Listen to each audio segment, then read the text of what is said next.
موضوع الدرس في إثبات كمال القدرة لله تبارك وتعالى وإحاطة علمه، سورة الملك، تفسير ابن كثير۔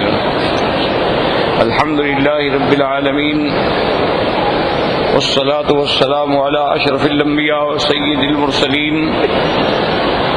سيدنا محمد وعلى آله وأصحابه أجمعين۔ اللهم صل على سيدنا محمد وعلى آل سيدنا محمد كما صليت على إبراهيم وعلى آل إبراهيم في العالمين إنك حميد مجيد۔ أعوذ بالله من الشيطان الرجيم، بسم الله الرحمن الرحيم۔ تبارك الذي بيده الملك وهو على كل شيء قدير، الذي خلق الموت والحياة ليبلوكم أيكم أحسن عملا وهو العزيز الغفور، الذي خلق 7 سماوات طباقا ما ترى في خلق الرحمن من تفاوت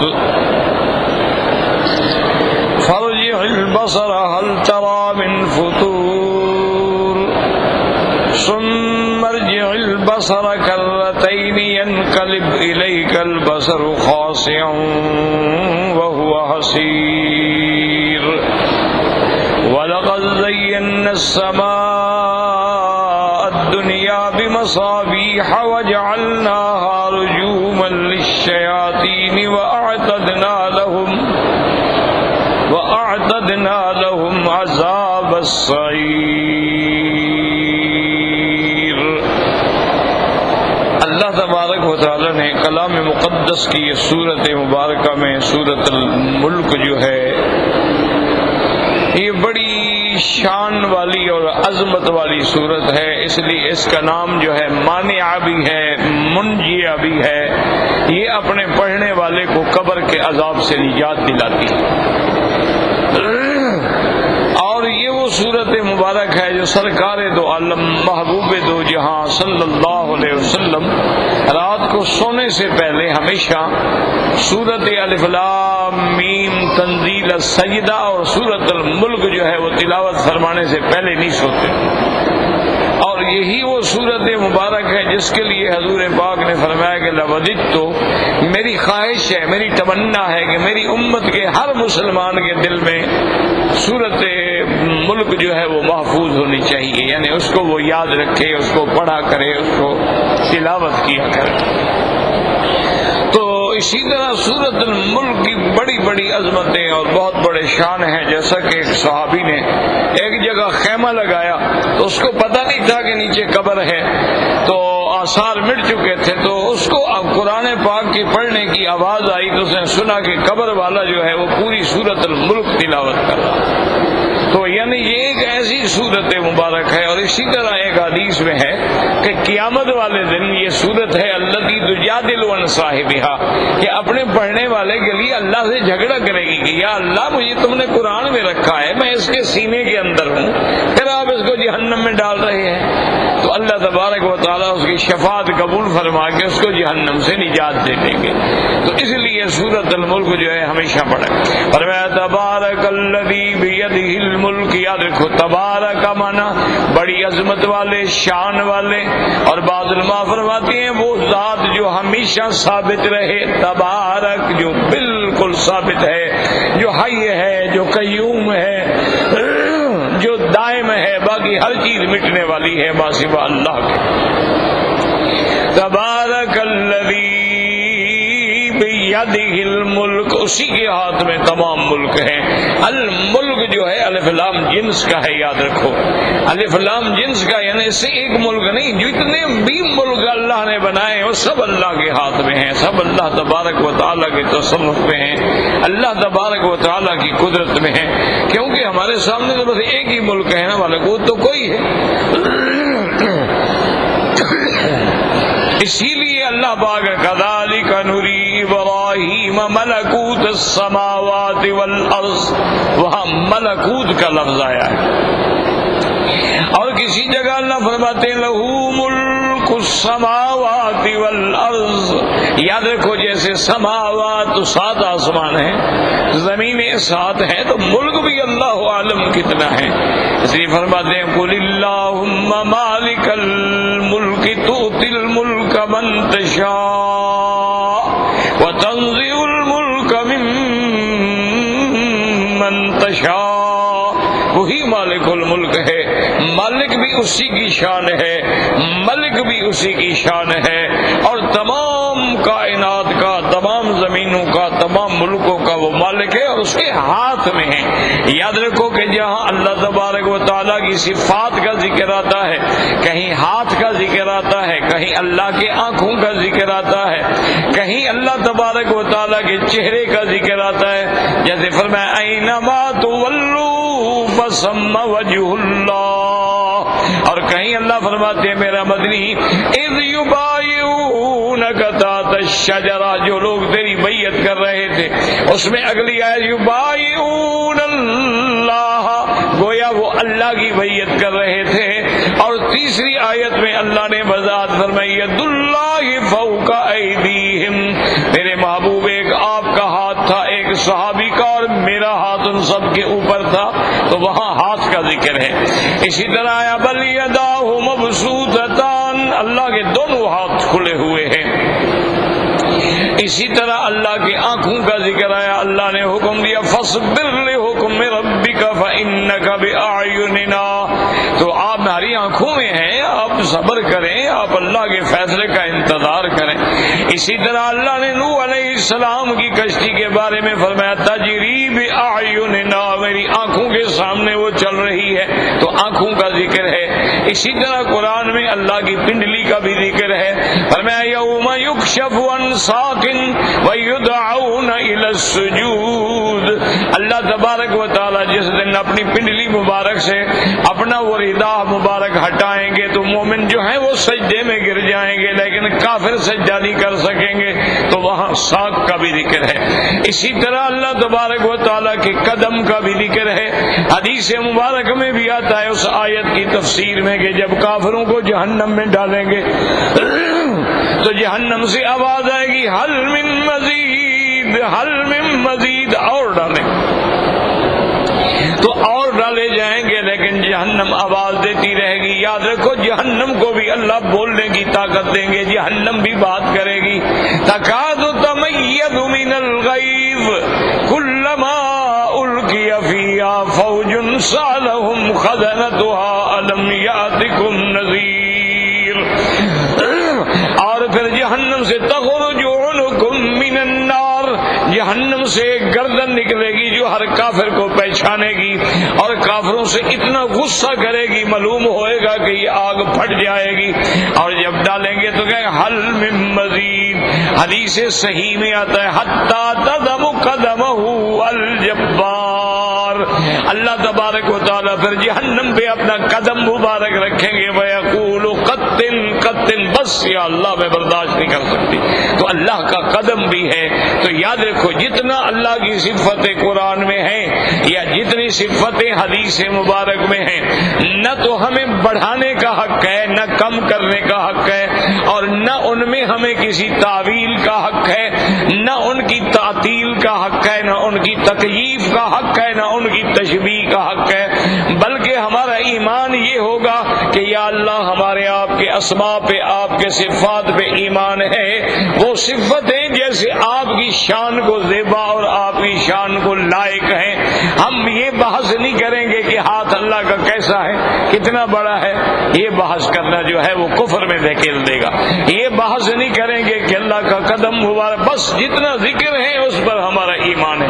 اس کو سلف صالحین کہتے ہیں کہ نؤمن بجمیع اسمائہ و صفاتہ ما اثبتہ فی کتابہ او علی لسان رسولہ صلی اللہ علیہ وسلم من غیر تعطیل ولا تکییف ولا تشبیہ۔ ہمارا ایمان ہے میرا مولا تیرے اسماء پر بھی، تیری صفات پر بھی، جو تو نے اپنے قرآن میں ذکر کی ہے یا حضور پاک کی زبان سے ذکر فرمائی ہے، ہم اس کی کوئی تکییف، کوئی مثال نہیں دیں گے، کیوں تیری صفت ہے کہ لیس کمثلہ شیء وہو السمیع بصیر، اور تیری کوئی مشابہ نہیں، تیرا کوئی شریک نہیں، لا ند لہ ولا ضد لہ ولا مثل لہ ولا مثال لہ ولا شبہ لہ ولا شبیہ لہ ولا مشابہ لہ۔ اللہ تبارک و تعالیٰ کی تو اس لیے ہمارا ایمان ہے کہ جو صفتیں ہیں وہ حق ہیں۔ تبارک الذی بیدہ الملک وہو علی کل شیء قدیر، وہو علی، اور وہ ذات ہر چیز پہ قادر ہے، وہ اس عالم کو بنانے پہ بھی قادر ہے، اس عالم کو مٹانے پہ بھی قادر ہے، کسی کو حیات دینے پہ بھی قادر ہے، کسی کو موت دینے پہ بھی قادر ہے، وہ ہر چیز پہ قادر ہے، اس کی قدرت ہے۔ اور اس کی قدرت کا کمال یہ ہے کہ انما امرہ اذا اراد شیئا، جب وہ کسی چیز کے کرنے کا ارادہ فرمائے، حکم دیتے ہیں، فیقول لہ کن فیکون، ہو جا، بس وہ ہو جاتی ہے۔ وہو علی کل شیء قدیر، اور اللہ کی قدرتوں پہ ہمارا ایمان ہے۔ دیکھو اللہ پاک اونچا کرنا چاہے تو کعبۃ اللہ جو چند پتھروں سے بنا ہوا ایک گھر ہے، اللہ نے اس کو آسمانوں سے بھی اونچا کر دیا، اتنی شان بلند فرما دی ہے۔ اللہ تعالیٰ اونچا کرنا چاہے تو محمد مصطفیٰ رحمت دو جہاں جب پیدا ہوئے تو یتیم ہے، نہ دولت ہے نہ مال ہے، لیکن اللہ نے ایسا اونچا کر دیا کہ پوری کائنات میں، دنیا میں بھی، قیامت میں بھی، آخرت میں بھی، قبر میں بھی، ہر جگہ محمد مصطفیٰ کا نام ہے۔ اس لیے فرمایا ورفعنا لک ذکرک، ہم نے آپ کے ذکر کو اتنا اونچا کر دیا ہے کہ جہاں میرا نام ہوگا وہاں تیرا نام ہوگا، اذان ہوگی میرا نام ہوگا تو تیرا نام ہوگا، اقامت ہوگی میرا نام ہوگا تو تیرا نام ہوگا، نماز ہوگی تو میرا نام ہوگا تو تیرا نام ہوگا، کوئی ایسا مقام نہیں، کلمہ شہادت ہوگا تیرا نام ہوگا تو میرا نام ہوگا۔ اور قیامت والے دن، قیامت قبر والے دن جب حساب و کتاب ہوگا، جب سوال میرے نام کا ہوگا تو تیرے نام کا بھی سوال ہوگا۔ اور جب قیامت والا دن ہوگا، اگر میں عدالت کرنے والا ہوں گا تو آپ گواہی دینے والے ہوں گے، اور میں اگر ماننے والا ہوں گا تو آپ شفاعت کرنے والے ہوں گے۔ کتنا اونچا کر دیا اللہ تبارک و تعالیٰ نے کہ علم یجد کا یتیمن، یعنی یتیم مکہ ہے، اور آج ساری دنیا کے یتیموں کے سر پہ ہاتھ رکھنے والا ہے۔ اور جس نے ایک مدرسے میں ایک دن بھی نہیں پڑھا ہے وہ کائنات کو پڑھانے والا ہے، اور جس نے کبھی کسی فلسفے کی کتاب کو نہیں دیکھا ہے وہ تمام دنیا کے فلسفیوں کے الجھے ہوئے راز جو ہیں ان کو بھی کھولنے والا ہے۔ تو یہ اللہ کی شان ہے۔ فرمایا وَهُوَ عَلَى كُلِّ شَيْءٍ قَدِيرٌ، اور یہ بھی میری قدرت ہے، میں چاہوں تو انبیاء کے گھر میں کافر بیویاں ہیں، لیکن نبی ہے اپنی بیوی کو بھی مسلمان نہیں کر سکتا، نبی ہے اپنے بیٹے کو بھی مسلمان نہیں کر سکتا، پیغمبر ہے اپنے باپ کو بھی مسلمان نہیں کر سکتا، خاتم الانبیاء ہے لیکن ابھی لہب اور ابو جہل کو مسلمان نہیں کر سکتا ہے۔ کیوں؟ وَهُوَ عَلَى كُلِّ شَيْءٍ قَدِيرٌ، وہ ہر چیز پہ قادر ہے۔ وہ ہدایت دینے پہ آئے، اس لیے ہدایت دینے پہ آئے تو بلال کو حبش سے بلا لے، صہیب کو روم سے بلا لے، اور مکے میں پیدا ہونے والے جہنم کے حقدار بن جائیں۔ کیوں؟ وَهُوَ عَلَى كُلِّ شَيْءٍ قَدِيرٌ۔ آگے فرماتی الذی خلق الموت والحیات، وہ ہر چیز پہ قادر ہے جس نے پیدا کیا موت کو بھی اور حیات کو بھی۔ کیا مانا؟ بعض علماء فرماتے ہیں موت سے مراد جو ہے موت دنیا ہے کہ اللہ ہمیں دنیا میں لائے ہیں موت دیں گے، اور حیات سے مراد یہ ہے کہ پھر ہمیں قبروں سے دوبارہ اٹھایا جائے گا۔ تو موت و حیات کے پیدا کرنے والا اللہ ہے، یعنی دنیا میں موت آئے گی اور پھر آخرت کے دن حیات ملے گی جب ہم اٹھائے جائیں گے۔ الذی خلق الموت والحیات۔ اور بعض علماء فرماتی ہیں کہ نہیں، اس میں آخرت کا کوئی تعلق نہیں، یہ موت اور حیات دونوں جو ہیں دنیا سے تعلق ہے۔ کیوں؟ آگے اللہ فرماتے ہیں تاکہ ہم تیرے عمل کا امتحان کریں۔ تو قبر میں مرنے کے بعد تو کوئی امتحان نہیں ہوگا، امتحان تو دنیاوی زندگی میں ہوگا نا، جب ہم قیامت میں اٹھیں گے وہ تو دارالجزا ہے، وہاں کس قسم کا امتحان ہے؟ وہاں تو جزا ملنی ہے۔ تو اس لیے علماء فرماتے ہیں الذی خلق الموت والحیات. کہتے ہیں دنیا تو موت کیسے؟ فرماتے ہیں کہ جب بندہ پیدا نہیں ہوا تھا، عدم تھا، اس کا کوئی نام و نشان نہیں تھا، تو اس عدم کو گویا موت سے تعبیر کیا گیا ہے. جیسے اللہ فرماتے ہیں هل اتى على الانسان حين من الدهر لم يكن شيئا مذكورا انا خلقنا الانسان من نطفة امشاج نبتليه فجعلناه سميعا بصيرا. اللہ فرماتے ہیں انسان تم پہ ایک وقت ایسا بھی گزرا تیرا تو نام و نشان بھی نہیں تھا. جب دیکھو نا جی انسان کی اولاد ہے، جب تک شادی نہیں ہوتی کیا پتا کہاں شادی ہوگی، کتنی اولاد ہوگی، کب اولاد ہوگی، وہ اولاد کہاں ہے.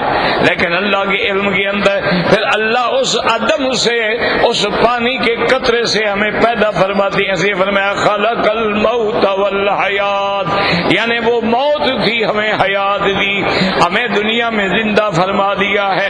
تو بعض علماء فرماتے ہیں دونوں کا تعلق جو ہے دنیا سے. اصل بات یاد رکھیں دنیا سے بھی ہے وہ آخرت سے بھی ہے. اللہ دنیا میں بھی گویا موت سے حیات دیں گے. وہ نطفہ کیا ہے؟ ایک پانی کا قطرہ ہے، اس کے اندر اللہ نے حیات پیدا کی. ثم خلقنا النطفة علقة فخلقنا العلقة مضغة فخلقنا المضغة عظاما فكسونا العظام لحما ثم انشأناه خلقا آخر فتبارك الله أحسن الخالقين. تو اس لیے علماء فرماتے اس سے وہ مراد، لیکن یاد رکھو اگر وہ مراد لیں گے کہ نطفہ جب تھا تو میت تھا تو پھر خلقہ کے معنی میں نہیں ہوگا، بلکہ پھر وہ قدرہ کے معنی میں ہوگا. اللہ جو تقدیر میں فیصلہ فرما چکے ہیں کہ فلاں نطفے سے بندہ پیدا ہوگا، تو کبھی خلقہ قدرہ کے معنی میں آتا ہے اور کبھی خلقہ کے تخلیق کے معنی میں آتا ہے. فرمایا الذی خلق الموت والحیات. اور یاد رکھیں یہاں سے یہ بھی دلیل پکڑی علماء نے کہ موت بھی کوئی چیز ہے جیسے کہ حیات بھی کوئی چیز ہے. موت کا معنی عدم نہیں ہے. کیوں؟ موت اگر عدم ہو تو پھر پیدا کرنے کا کیا معنی؟ پیدا تو وہ ہوتا ہے نا کوئی چیز ہو. جب کوئی چیز نہ ہو جی اس نے کیا بنایا تو پھر آپ کہیں گے، لیکن آپ کہیں گے اس نے کچھ ہی نہیں بنایا، پھر آپ کیا کہیں گے؟ تو اب اگر عدم ہو تو پھر تو اس کا معنی ہوا نہ ہونا، تو نہ ہونا تو نہیں بنایا جاتا نا، ہونا بنایا جاتا ہے. تو اس کا معنی یہ ہے کہ موت بھی حقیقت ہے جس کو اللہ نے پیدا کیا ہے اور حیات بھی حقیقت ہے. اسی لیے علماء یہ دلیل پکڑتے ہیں جیسے ہماری حیات میں اور انبیاء کی حیات میں فرق ہوتا ہے، اسی طرح ان کی موت میں بھی فرق ہوتا ہے. انک میت و انہم میت. موت میرے بدنی آپ پہ بھی آئے گی، لیکن آپ کی موت کا کیا مقابلہ ہے؟ انہوں نے بھی مرنا ہے، ان کی موت کا کیا معاملہ؟ لہذا ان کو الگ ذکر کیا، پیغمبر کی موت کو الگ ذکر کیا. اور درمیان میں واہ جو ہے وہ عاطفہ ہے جس کا تقاضا ہے کہ معطوف اور معطوف علیہ کے درمیان میں مغایرت پر دلالت کرے. اس لیے فرماتی الذی خلق الموت والحیات. کیوں؟ لیبلوکم ایکم احسن عملا، تاکہ ہم تمہارا امتحان کریں، تمہارا اختبار کریں تم میں سے کون بہتر عمل کرنے والا ہے. لیبلوکم یاد رکھو ابتلا اختبار امتحان کے معنی. وَلَنَبْلُوَنَّكُمْ بِشَيْءٍ مِّنَ الْخَوْفِ وَالْجُوعِ وَنَقْصٍ مِّنَ الْأَمْوَالِ وَالْأَنفُسِ وَالثَّمَرَاتِ وَبَشِّرِ الصَّابِرِينَ. اور کہیں فرماتے ہیں نبلو اخبارکم، یا فرماتے ہیں لیبلوکم لیمتحنکم لیختبرکم، تاکہ تمہارا امتحان ہو. ایکم احسن عملا، تم میں سے کون بہتر عمل والا ہے، یہ یا یہ بہتر عمل والا ہے. اور بعض علماء نے فرمایا ایکم احسن عملا کا معنی ایکم اکثر عملا، تم میں زیادہ عمل کرنے والا کون ہے؟ یہ بندہ ہے جس نے دن میں ایک طواف کیے ہیں یہ بندہ ہے جس نے 10 طواف کیے ہیں، یہ بندہ ہے جس نے 100 درود شریف پڑھا ہے، اور یہ بندہ ہے جس نے 10,000 درود شریف پڑھا ہے۔ تو ہمارے استاد تھے، بزرگ تھے، شیخ تھے، اللہ ان کی قبروں پہ کروڑوں رحمتیں فرمائے۔ ہم یعنی حیران ہوتے تھے، بڑھاپا اور انتہائی کمزور، بالکل قلیل الغذا تھے، زیادہ سے زیادہ 1 پیالی دودھ اور ایک اتنی سی روٹی، اس زمانے بسکٹ شسکٹ تو کہاں ہوتے تھے، روٹی کا ٹکڑا، یہ ان کی غذا تھی۔ لیکن آپ حیران ہوں گے کہ وہ سارے سبق بھی پڑھا لیتے تھے، اور اس کے بعد 1,00,000 دفعہ روزانہ حضور پاک پہ درود شریف بھی پڑھتے تھے۔ ہم نے کبھی 1,000 بھی پڑھا ہے؟ بس حضور کی جان قربان، کملی والے پہ جان قربان، چہرے پہ اسطرا ہے کملی والے پہ جان قربان، منہ میں سگریٹ ہے کملی والے پہ جان۔ کس کے ساتھ دھوکہ کر رہے ہو؟ کس سے فریب کر رہے ہو؟ خدا کو دھوکہ دینا چاہتے ہو؟ اللہ کے نبی کو دھوکہ دینا چاہتے ہو؟ شکل کافروں والی اور دعوے اسلام والے، لباس کافروں والا اور دعویٰ ایمان والا، دعویٰ نبی سے محبت والا، عمل بغض اور نفرت والا۔ کس کے ساتھ آپ فراڈ کر رہے ہیں؟ خدا کے ساتھ رسول یخادعون اللہ وہو خادعهم۔ اس لیے قرآن کہتا ہے یاد رکھو، یہ جو کافر سمجھتے ما یخدعون الا انفسهم، اپنے آپ کو دھوکہ دے رہے ہیں، خدا کو کیا دھوکہ دے۔ یہی وجہ ہے کہ آج ہمارا عمل ہمارے عقیدے سے نہیں جڑتا، یہی وجہ ہے کہ آج ہمارا عمل جو ہے وہ کلمہ طیبہ سے نہیں جڑتا، یہی وجہ ہے کہ آج ہمارا عمل جو ہے وہ ایمان محمد مصطفیٰ سے نہیں جڑتا، یہی وجہ ہے کہ آج ہمارا عمل جو ہے وہ سنت محمد مصطفیٰ سے نہیں جڑتا ہے۔ وہ ایک شاعر تھے، ادیب تھے، اس نے کتابیں لکھی، ایک افغانستان سے بیچارہ پٹھان عشق میں چل پڑا کہ ہندوستان میں جا کے میں اس بزرگ کی زیارت کروں جس نے ایسی شاندار کتابیں لکھی ہیں، حضور کی سیرت میں کتابیں لکھی ہیں، بڑی شعر و شاعری کی ہے، بڑی نعتیں لکھی ہیں۔ وہ وہاں سے غریب، اس زمانے میں کیا تھا، اونٹوں پہ چلو اور پیدل چلو، اب خود اندازہ کرو کتنے عرصے میں وہ انڈیا پہنچا ہوگا، لیکن عشق تھا۔ وہاں جب پہنچا تو پتہ کیا کہ ابھی وہ مولوی صاحب کا، انہوں نے کہا جی وہ سامنے ایک دکان ہے، وہ مولوی تو نہیں کہلاتے تھے، شاعر تھے، وہاں وہ حجامت کرانے کے لیے گئے ہیں۔ کہنے لگا پتہ نہیں موت آ جائے، چلو جلدی ادھر چلو۔ وہاں گیا، دیکھا تو وہ تو شیو کرا رہے، کھڑا ہو کے دیکھا، غور کیا، اس نے کہا یہ آدمی ہے یار، یہ وہ آدمی ہے جس نے فلاں فلاں کتاب لکھی۔ انہوں نے کہا ہاں جی میں ہوں۔ اس کا کیا بات ہے آپ؟ انہوں نے کہا یار ہم اتنا دور سے خدائی خوار چل کے تمہارا زیارت کے لیے آیا، اور تم ریش میں تراشی، تم داڑھی مڈا رہے ہو۔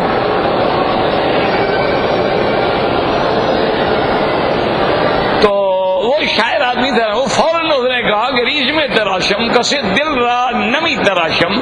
اور نے کہا خان صاحب غصہ کیوں کرتے ہو، میں داڑھی مڈا رہا ہوں، کسی کا دل تو نہیں میں مونڈ رہا، کسی کے دل پہ تو نہیں میں اس طرح چلا رہا۔ اور نے کہا تو دل مصطفیٰ را میں تراشی، نے کہا شرم کر، تو محمد مصطفیٰ کے دل پہ اس طرح چلا رہا۔ کہا تمہیں حیا نہیں آتی؟ پھر یہ جرأت بھی کرتے ہو یہ کہنے کی؟ یہ داڑھی کس نے ہمیں حکم دیا ہے؟ یہ داڑھی کس کی سنت ہے؟ یہ داڑھی کس کی شکل مبارک پہ تھی سجی ہوئی؟ تو جب آدمی اس کا انکار کرتا ہے تو انکار کہاں تک جائے؟ اس نے کہا تو ریشم محمد مصطفیٰ دل را میں تراشم۔ اس نے نائی سے کہا چھوڑو بس۔ اور نے کہا حضرت اب تو یہ آدھی شیو ہو گئی، آدھی ہو گئی، اب بس جہاں مسئلہ سمجھ آ گیا اب داڑھی نہیں اٹھاؤں گا کبھی۔ ساری زندگی ان کی ایک طرف داڑھی چھوٹی تھی، ایک طرف بڑی تھی۔ انہوں نے کہا جب بات پہنچ گئی، دل کو لگ گئی، تو اب کیا مانا؟ یہ تو ٹھوکر ہے نا جی، آدمی کو لگ گئی تو لگ گئی، بس نہ لگے تو ساری زندگی حرم شریف میں کھڑے ہیں، جھوم جھوم کے قرآن بھی پڑھ رہے ہیں، داڑیاں بھی منڈوا رہے ہیں، سگریٹیں بھی پی رہے ہیں، جھوٹ بھی بول رہے ہیں، لوگوں کو ویزے سے خرید بھی رہے ہیں، بیچ بھی رہے ہیں، لوگوں کے سودے بھی کر رہے ہیں، کمیشن بھی کھا رہے ہیں، دلالیاں بھی کر رہے ہیں، رشوتیں بھی دے رہے ہیں، کیا فائدہ؟ اسی لیے وہاں ابو حنیفہ فرماتے ہیں نا مکے مدینے میں رہنا جائز ہی نہیں. امام ابو حنیفہ رحمۃ اللہ علیہ کے نزدیک مکروہ ہے قیام الحرمین. وہ کہتے ہیں باہر رہ کے مکے مدینے کو یاد کرو، مکے مدینے میں رہ کے اپنے ملک کو یاد نہ کرو. اور دوسرا یہ ہے کہ باہر کوئی غلطی کرو گے وہ الگ ہے، جب حرمین میں غلطی کرو گے تو ستیہ ناس ہو جائے گا. اس لیے فرماتے ہیں الذی خلق الموت والحیات لیبلوکم ایکم احسن عملا. یاد رکھو امتحان کا کیا معنی؟ امتحان تو وہ لیتا ہے جس کو پتہ نہ ہو کہ لڑکے فیل ہوں گے یا پاس ہوں گے، اس لیے امتحان ہوتا ہے. اللہ تو سب کچھ جانتے ہیں، پھر اللہ کو امتحان لینے کی کیا ضرورت ہے؟ امتحان ہم لیتے ہیں نا سکول کے بچوں کا بھی، کون پاس ہوگا، کون ممتاز ہوگا، کون جدن ہوگا، کون جدن ہوگا، کون مقبول ہوگا اور کون ناکام ہوگا. اللہ تو سب جانتے. اللہ پاک نے فرمایا لیبلوکم، علماء نے فرمایا لیعاملکم معاملتکم. اللہ اپنے بندوں سے اسی طرح معاملہ کرتے ہیں جیسے بندوں کا اپنا معاملہ ہے. جیسے تم اختبار کرتے ہو نا، ہم بھی تمہارا اختبار کریں تاکہ لوگوں کو پتہ لگ جائے کون کامیاب ہے کون فیل. اللہ تو جانتے ہیں. لیبلوکم ایکم احسن عملا، ایک معنی یاد رکھو احسن عملا بہتر، دوسرا معنی احسن عملا اکثر عملا جس کا زیادہ عمل اچھے ہیں. اور بعد میں فرمایا احسن عملا ای اخلص و اصوب. بعض بزرگوں نے فرمایا کہ احسن کا معنی یہ ہے کہ خالص بھی ہو ثواب بھی ہو، وہ عمل جو ہے خالص بھی ہو. اخلص و اصوب، خالص کا کیا معنی؟ خالصا للہ، عمل اللہ کے لیے ہو، اس میں کوئی ریا نہ ہو، کوئی شہرت نہ ہو. اصوب کا کیا معنی؟ موافقا لسنت رسول اللہ صلی اللہ علیہ وسلم. عمل خالص بھی ہو ثواب بھی ہو، یعنی عمل موافق ہو سنت محمد مصطفیٰ کے، وہی عمل قبول ہوگا. اگر خالص نہیں ہے تو قبول نہیں ہوگا، اور اگر ثواب نہیں ہے تب بھی قبول نہیں ہوگا. اس لیے فرماتے ہیں لیبلوکم ایکم احسن عملا. آگے فرماتے ہیں وہو العزیز الغفور. جب ہم تمہارا امتحان لیتے ہیں، تمہارے اعمال کی جانچ کرتے ہیں، تو اللہ اپنے دشمنوں سے بدلہ لینے بھی قادر ہیں، طاقت رکھنے والے ہیں، غالب ہیں. اگر نافرمانی کرو گے تو عزیز ہے، وہ پکڑنے پر بھی قادر ہے، وہ بدلہ لینے پر بھی قادر ہے. اور اگر اللہ کی طرف لوٹو گے، رجوع کرو گے، وہو الغفور، وہ پھر تیرے گناہ بخشنے والا بھی ہے. کہ اگر تم نے عمل میں غلطی کی لیکن توبہ کر لی، اللہ کی طرف رجوع کر لیا، تو اللہ بخشنے والے بھی ہیں. فرمایا وہو العزیز الغفور. اب آگے غور کریں، وہو علی کل شیء، یاد رکھیں قرآن کو سمجھا کریں. وہو علی کل شیء قدیر الذی خلق سبع سماوات طباقا. وہ ہر چیز پہ قادر ہے. اس کی قدرت کا کمال یہ ہے کہ جس نے 7 آسمان بنا دیے ہیں طبق در طبق ایک دوسرے کے اوپر، اور بالکل برابر ہے، مجالے ان میں کوئی خلل آئے. اور 7 سماوات طباقا. اور آگے فرمایا میرے بندے ما تری فی خلق الرحمن من تفاوت.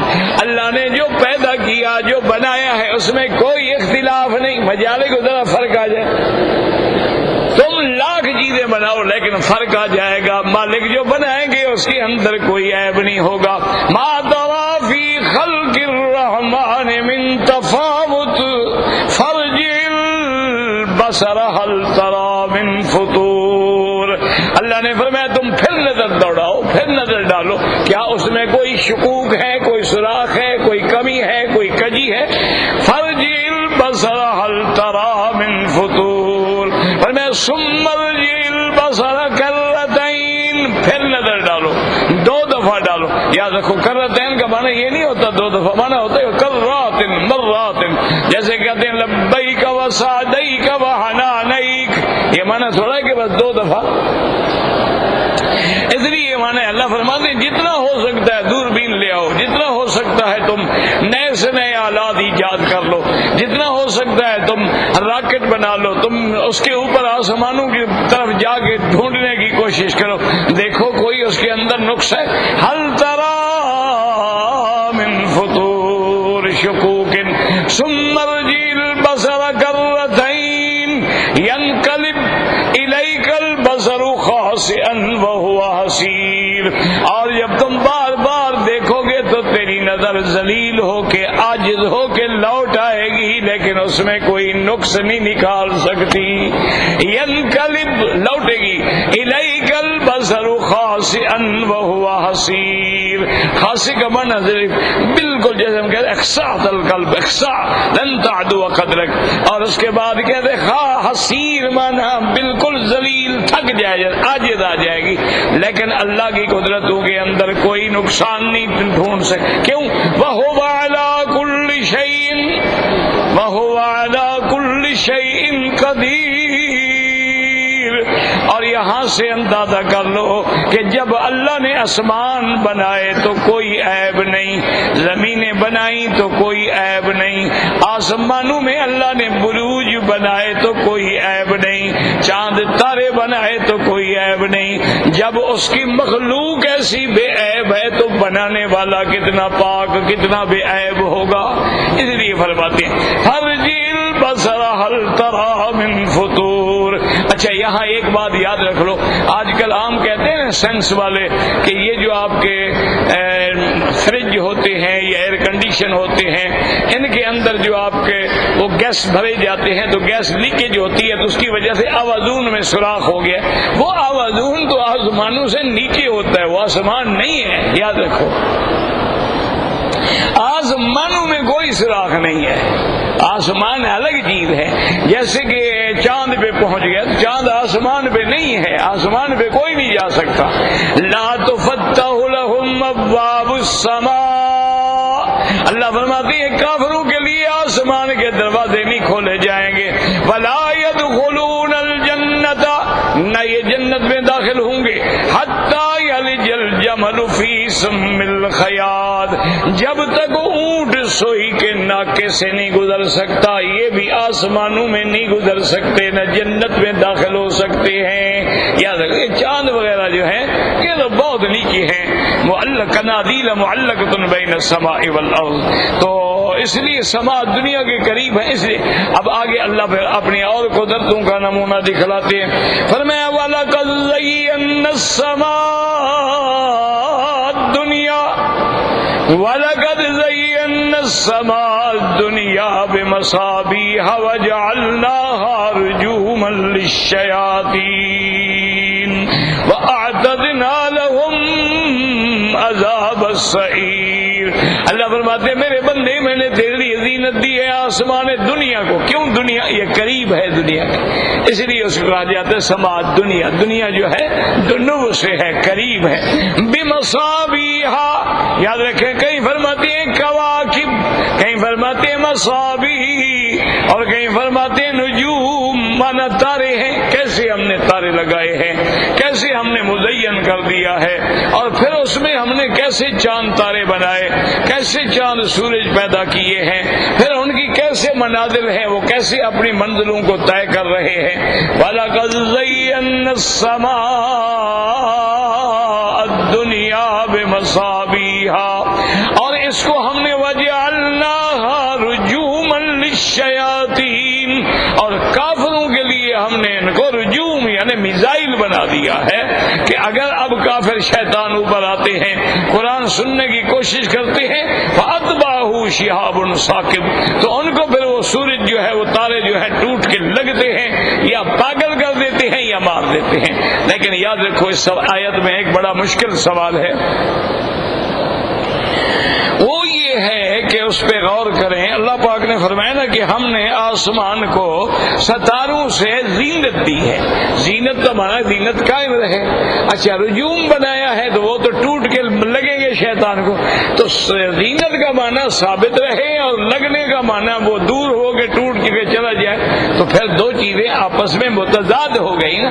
بھائی زینت کا معنی ہے کہ دیکھنا کوئی کپڑا اس پہ آپ نے ٹانکا لگایا, کوئی پھول بنایا, پھول لگا رہے گا تو زینت ہے نا. اگر پھول اکھاڑ کے پھینک دو پھر کیا زینت ہے؟ تو اگر وہ آسمان کی زینت ہے تو پھر وہ شیاطین کو جب لگتے ہیں وہ زینت تو ختم ہو گئی, پھر تو وہ زینت نہ رہی. تو اس کو سمجھیں اچھی طرح.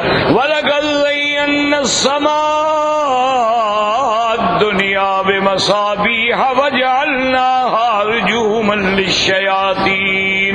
اس کی مثال ایسے ہے کہ جیسے آگ ہے, آپ اس سے ایک لکڑی میں آگ لگا کے دوسری جگہ پھینک دیتے ہیں تو آگ رہے گی, آگ ختم تو نہیں ہو جائے گی. تو اس سے اگر شعلہ نکل کے شیطان کو مارتا ہے تو اس کا معنی یہ نہیں ہے کہ وہ ختم ہو جاتا ہے, وہ اپنی جگہ پہ رہتا ہے. لیکن الا من خطف الخطفة فأتبعه شهاب ثاقب, ایک معنی یہ ہے. اور بعض علماء نے فرمایا کہ اللہ کے جو یہ ستارے ہیں ان کی تعداد کا کسی کو کیا پتہ ہے ما سوا اللہ تبارک و تعالیٰ کے. تو ان میں اگر رجوماً للشیاطین کی حیثیت میں فوراً ٹوٹ جائے دوسرا فوراً جڑ دیا جائے گا تو اس میں کسی قسم کا نقصان نہیں ہو سکتا ہے. اللہ چاہے تو یہ بھی ہوتا ہے اور اللہ چاہے تو اسی سے ایک شعلہ نکالیں گے جو شیاطین کو ختم کر دیتا ہے. وَلَقَدْ زَيَّنَّا السَّمَاءَ الدُّنْيَا بِمَصَابِيحَ وَجَعَلْنَاهَا رُجُومًا لِلشَّيَاطِينِ. یاد رکھو مفسرین کرام فرماتے ہیں اللہ نے جو ستارے بنائے ان کے صرف 3 کام یاد رکھو, باقی کوشش کرو گے تو ہلاک ہو جاؤ گے. ایک کام یہ ہے زینۃ للسماء, اور ایک کام کیا ہے وہ علامت یہتدی, یہ علامت ہے اس کو دیکھ کے آدمی شمال جنوب کے فاصلے طے کر لیتا ہے. اور تیسری چیز کیا ہے رجوما للشیاطین, ان کے علاوہ تم اسٹار وار کرو یا کچھ کرو نتیجہ تمہاری بربادی اور ہلاکت کا ہی نکلے گا اور کچھ بھی نہیں ہوگا. تم اپنی تباہی کے لیے سب کچھ بنا رہے ہو تاکہ اللہ جب تباہ کرنا چاہے تمہیں تو اللہ تبارک و تعالیٰ کو اشارے کی دیر پڑے گی, باقی تو ہر چیز تیار ہے نا. تمہیں فنا کرنے کے لیے تمہارے ہاتھوں سے بنائی ہوئی ہر چیز تیار ہے نا, تو بس اس کو صرف ایک چنگاری ڈالنی ہے نا, باقی کیا ہے. اسی لیے تو ہے نا جب حکم ہوگا تو بس ادھر بہار فجر, آگ سے بھر جائیں گے دریا. اس لیے فرماتے ہیں وَأَعْتَدْنَا لَهُمْ عَذَابَ السَّعِيرِ. اور ان شیاطین اور کافروں کی صرف یہ سزا نہیں ہے کہ صرف ان کو تارے لگیں گے, نہیں بلکہ ان کے لیے ہم نے جہنم کی آگ بھی تیار کر رکھی ہے. اللہم اجرنا من النار, اللہم اجرنا من النار, یا مجیر اجرنا من النار, یا مجیر اجرنا من النار. اللہم ارزقنا الجنۃ الفردوس الاعلی بغیر حساب.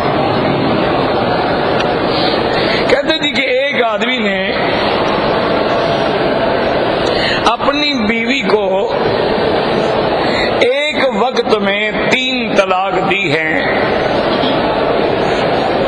میرا بھائی پہلے تو یہ بھی ایک ہمارے اوپر بہت بڑے گناہوں کی سزا ہے کہ گھر گھر میں فتنہ ہے, لڑائی ہے, جھگڑے ہیں, طلاقیں ہیں. پھر جب کر لیتے ہیں تو پھر مسئلے پوچھنے آ جاتے ہیں. مسئلہ تو پہلے پوچھا کرو کہ میں نے طلاق دینی ہے کیا کروں. مسئلہ بھئی یہ ہے کہ امام ابو حنیفہ, امام مالک, امام شافعی, امام احمد بن حنبل, چاروں ائمہ کے نزدیک 3 طلاق ایک وقت میں 3 ہوتی ہیں, وہ ایک نہیں ہوتی. یہ تو جمہور کا مسلک ہے. بعض علماء اہل حدیث حضرات جو ہیں وہ 3 کو ایک کہتے ہیں لیکن ان کی ذمہ داری ہے. بہرحال جمہور میں سب ائمہ سب محدثین اس بات کے قائل ہیں کہ 3 ہاں یہ الگ بات ہے کہ ایک وقت میں 3 طلاق دینے والا گناہگار ہے, اس نے سنت کے خلاف کیا ہے. لیکن یہ نہیں ہے کہ طلاق نہیں ہوگی. جیسے کوئی آدمی پستل ہاتھ میں پکڑ لے تو اگر وضو کر کے گولی مارے گا تو لگے گی، بے وضو ہوگا تو نہیں لگے گی. اچھا پھر کسی آدمی کو ایک دفعہ کھڑے ہو کے 3 تھپڑ مارو، کیا اس کو وہ 1 گنتا ہے؟ علیحدہ مارو تو پھر 3 گنتا ہے. ایک وقت میں 3 روٹیاں کھلا دو تو وہ 1 روٹی شمار ہوگی. کوئی عقل کرو. یہ تو جمہور امت کا فیصلہ ہے. ٹھیک ہے، بعض علماء اس قول کی طرف بھی ہیں، ہمارے لیے واجب الاحترام ہیں، لیکن جمہور کا یہی فیصلہ ہے کہ 3 ہوتی ہیں. اب وہ عورت اس پہ حلال ہی نہیں ہو سکتی جب تک دوسری جگہ شادی نہ کرے.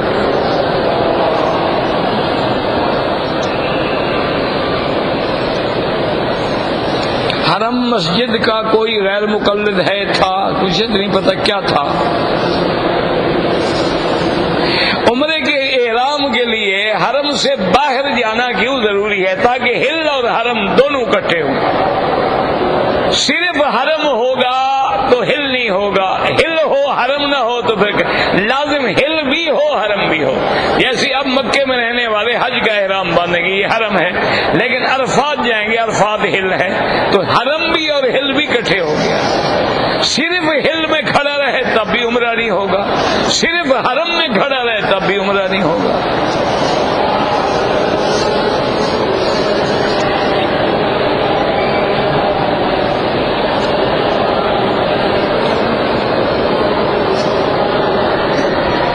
ایک آدمی نے طواف کیا، صفا مروہ دوڑا، بال کٹوانے کے لیے گیا، اس کو پیسے نہیں ملے. چلو پیسے نہیں ملے، بال کٹوائے کہ نہیں کٹوائے؟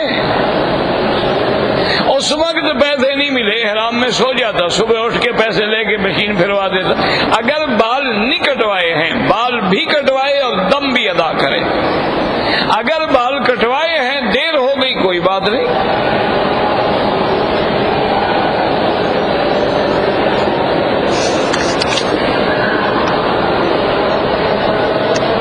بی بی ام کلثوم جو ہے حضرت موسیٰ علیہ السلام کی بہن ہے.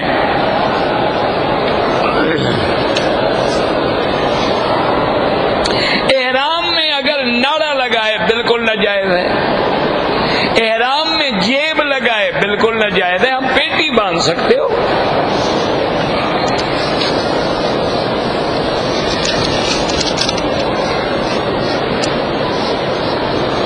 جتنا دیر طواف کرو گے وہ زیادہ ثواب ہے عمرے سے.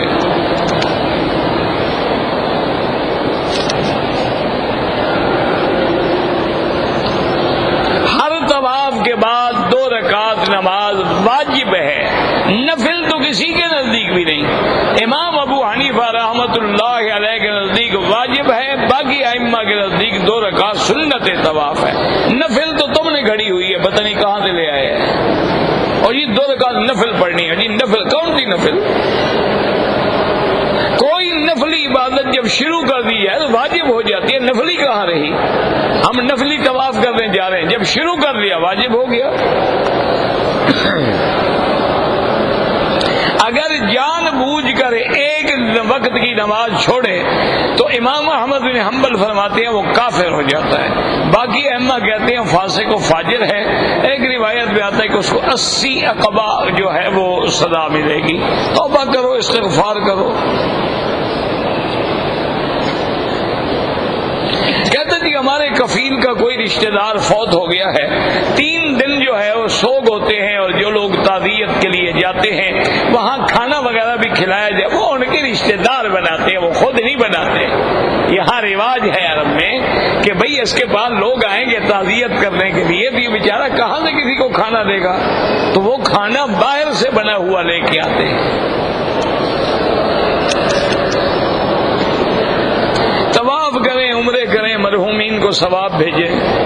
عصر کی نماز کے بعد افضل یہ ہے کہ 2 رکعت مغرب کے بعد پڑھو.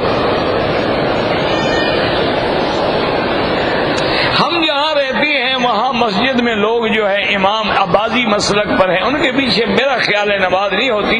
لیکن سچی بات یہ ہے کہ عبادی مذہب کی کوئی کتاب میرے پاس ہے ہی نہیں کہ میں پڑھوں کہ ان کا عقیدہ کیا ہے. تو آپ لوگ وہاں سے آتے ہیں، کوئی کتاب تو لے آؤ نا کہ ہم پڑھیں تو صحیح نا.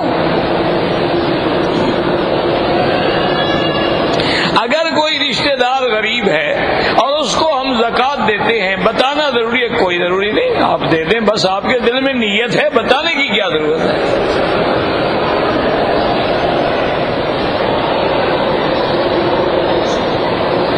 اگر ذہن معذور، ہاں پاگل ہو جائے تو پھر کوئی نماز روزہ نہیں. معذور نہیں، پاگل ہو جائے. یہ تھوڑا کہ بوڑھا ہو جائے تو کمزور ہو گیا، پھر تو پڑے گا. اگر آدمی با جماعت نماز پڑھ رہا ہے، تشہد میں درود پڑھ گیا، اس پہ کوئی نہیں، جو کوئی امام کے تابع ہے، سجدہ سہو نہیں ہوگا. طواف کے دوران یکن یمانی پہ موقع ملے ہاتھ لگائیں، نہ ملے تو چلے جائیں.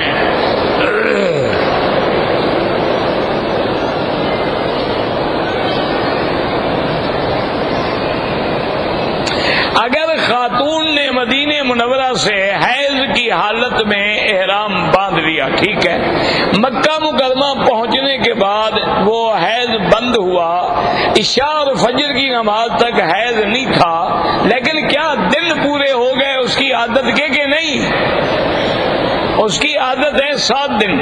کیا 7 دن پورے ہوئے تھے یا 5 دن ہوئے تھے؟ اگر 5 دن ہے دم پڑ گئی. کیوں؟ ابھی اس کا حیض ختم ہی نہیں ہوا. حیض تو کبھی ایک دن آتا ہے، پھر بند ہو جاتا ہے، پھر 2 دن کے بعد پھر آ جاتا ہے.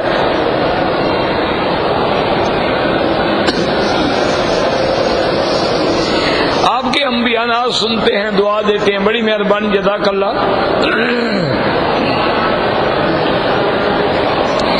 میں احرام باندھ کے عورت آئی، حیض آ گیا، ہوٹل میں ہے، کوئی حرج نہیں، کپڑے اتارے، کوئی بات نہیں. جب حیض مکمل ختم ہو جائے، غسل کرے، خوشبو والا صابن، خوشبو والا شیمپو، خوشبو والا تیل، کریمیں نہ لگائے، اور پھر جا کے عمرہ پورا کرے، بس کوئی مسئلہ نہیں.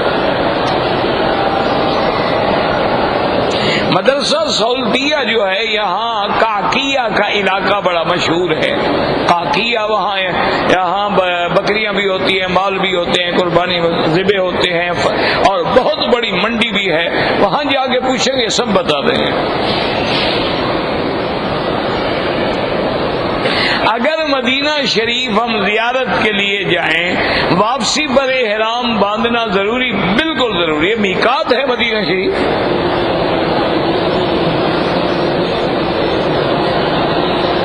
جو لوگ مکے میں رہتے ہیں اگر روزانہ عمرہ کرنا چاہیں بالکل کریں، نفلی عبادت ہے، اس کی مرضی ہے.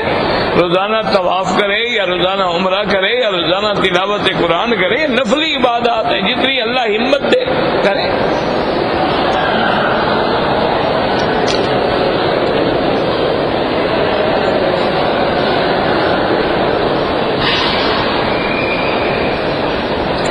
اگر ایک آدمی اپنی بیوی کے ساتھ عمرے کے لیے آیا ہے لیکن بیوی کے ساتھ حرم نہیں آتا، کہتے تم جا کے نماز پڑھو، طواف کرو، کوئی بات نہیں. اللہ نے اس کو محروم کیا ہے تو بیٹھے رہے ہوٹل میں،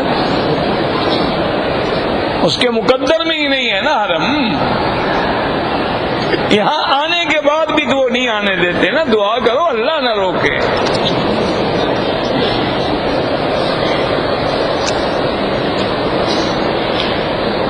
اگر ہم طواف کر رہے ہیں، حجر اسود کے سامنے ہم استلام نہیں کر سکے، کوئی بات نہیں، بس پہلی دفعہ اور آخری دفعہ خیال رکھو، باقی نہیں ہوا کوئی بات نہیں.